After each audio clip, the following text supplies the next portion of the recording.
бақытты болсын. Сәлем сап келін елге жағып отырсың. Ей оқтаушы, сен жүгірмек бойдақсың ба? Бойдақ болсаң үстелден ағып отырсың. Қадырын қыздың сенде біліп тұрсай, бір сұлуды қармағыңа іліп тұрсай. Бойдақ болсаң бұдан кейін отырмасай, бойдақ болсаң орныңнан тұрып тұрсай.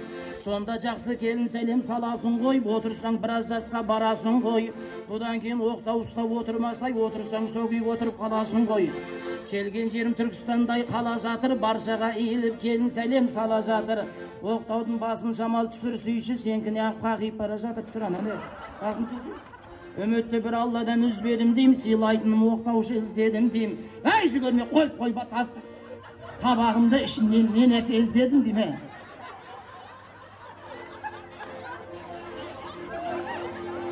Қой десе шешенділім сарынады ғой, келін сәлем бәріне салмады ғой. Мен негізі айқайласам на жүгірмекші, енді түкіл көзім жаным қалмады ғой.